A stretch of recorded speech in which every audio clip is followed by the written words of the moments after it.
இப்பொழுது உங்கள் electrician pilot சொல்கிறேன்.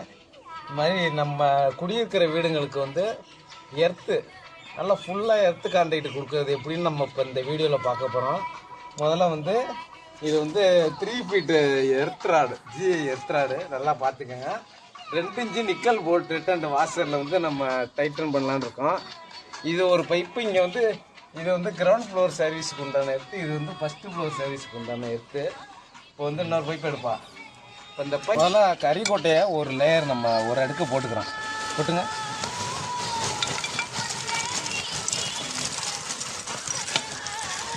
அப்புறம் இது வந்து 2வது லேயரு உப்பை கொட்ட போகிறோம்.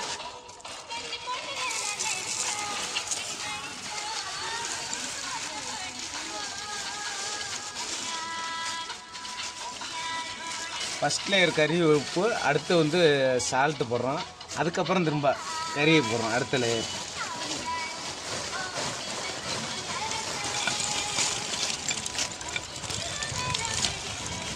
திரும்ப அடுத்த சால்ட்டு போடுவோம். அடுத்த லேயர் திரும்ப சால்ட்டு போடுறோம். நம்ம இப்போ 3-4 லேயர் வந்து கறி அண்டு உப்பு கலந்து போட்டாச்சு. அதுக்கப்புறம் வந்து ரொம்ப எர்த்து வந்து ரொம்ப ட்ரையாக இருக்குது.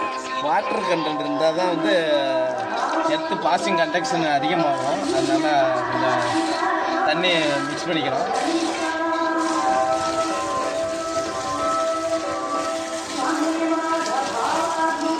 தண்ணி ஊற்றிட்டோம். இப்போ வந்து லாஸ்ட்டாக எண்டில் வந்து நம்ம கறியும் உப்பும் 2யும் மிக்ஸ் பண்ணி வச்சுருக்கோம். எண்டு டாப்பில் வந்து 2யும் நல்லா மிக்சிங் பண்ணிக்கணும்.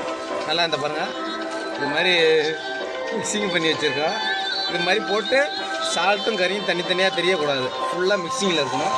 இதை வந்து நம்ம திரும்ப இந்த எர்த்து குழியில் கொட்டுறோம்.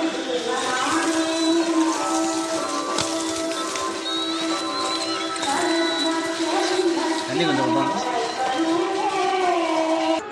இப்போ எர்த்து பைப்பில் வந்து நம்ம இந்த கண்டக்டரை எப்படி லிங்க் பண்ணுறதுன்னு நம்ம அந்த பார்க்க போகிறோம். 2 சைடும் நிக்கல் வாஷரை போட்டுக்கிறோம். 2.5 இன்ச்சு நிக்கல் போட்டு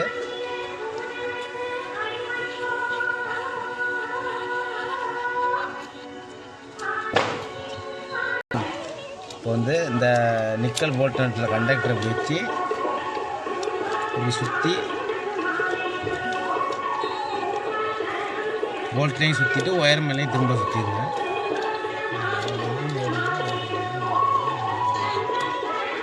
இதில் வந்து ப்ராப்பராக கனெக்ட் பண்ணோன்னா 2.5 ஸ்கொயர் லெக்கு போட்டு அடிக்கணும். லெக்கு போட்டு கனெக்ட் பண்ணணும். பெருசாக பறித்த காரணத்தினால நம்மள்கிட்ட இருந்த கறி உப்பு வந்து கீழே முடிஞ்சிச்சு. பைப்போட பாதி எண்டு வரை நம்ம கறி உப்பு போட்டுக்கோம். மீதி குழி சும்மா சின்னதாக இருக்கிறதுனால நம்மள்கிட்ட இருக்கிற அந்த மணலை கொஞ்சம் போட்டு ஃபில் பண்ணிக்கணும் மீதி உள்ள குழியை.